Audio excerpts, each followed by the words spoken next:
Hey everyone, it's and I'm back against all my better instincts with another redacted hacktivist news, because there'll always be assholes.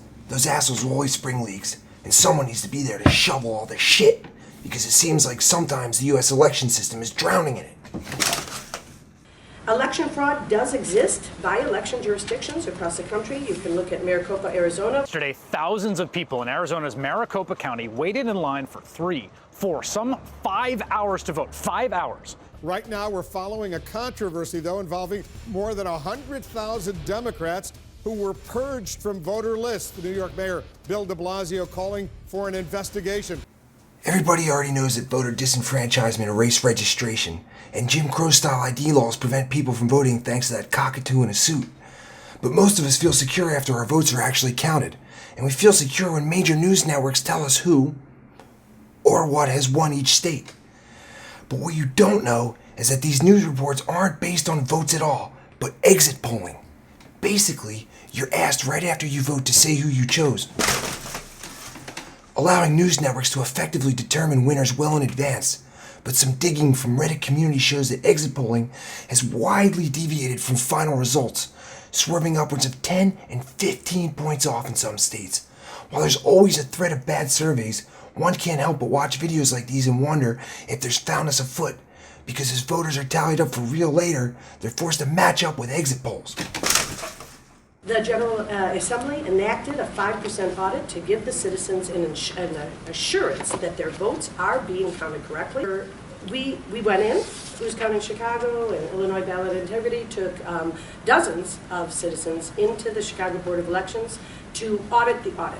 And at the end of it, they had to erase 21 Bernie Sanders votes and add 49 Hillary Clinton votes to force the hand count of the audit of this toilet paper roll to the recommended Chicago Board of Elections official results. When asked for comment, the head of the polling firm Emerson Research claimed their surveys are, quote, just not designed for that type of precision.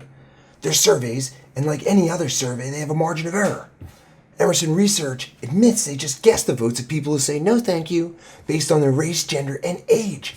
How can a reputable polling company blazingly say that they just make shit up and send it to news networks? It's like if an English teacher just looked at a book and said, fuck reading this book, it's probably about gay puppets anyway. Well, they'd sort of be right, but they'd also be very, very wrong. And there are very real, very dangerous repercussions to that information. A series of data breaches overseas are spurring concerns that hackers could manipulate elections in the United States. Since December, hundreds of millions of voters in the US, the Philippines, Turkey, and Mexico have had their data discovered on the web in unprotected form. Andres Sepulveda, who somehow claims not to be the bad guy from The Matrix, is currently in prison for hacking elections in 9 Latin American countries. And he knows a few things about rigging political contests. Over the course of his career, he's stolen campaign information, bribed voters, and created fake, massive waves of support online.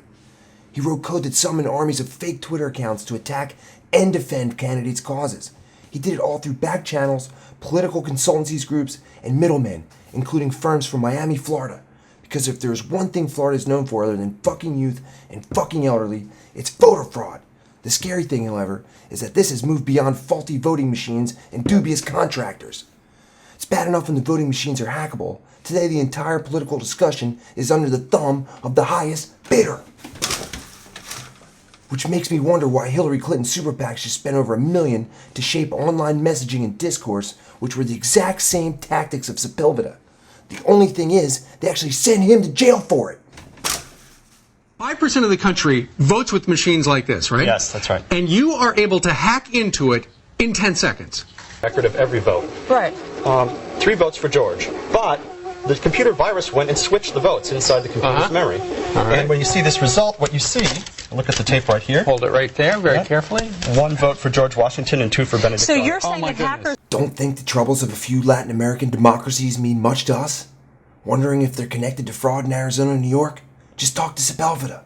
When the Colombian hacker was asked if the US election was being rigged, his answer was, I am 100% sure it is. Thanks for stopping by Redacted. Now I'm gonna go change my IP address.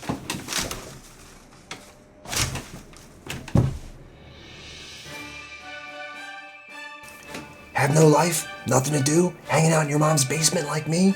Why don't you check out Ran on social media, YouTube, online, all over the place?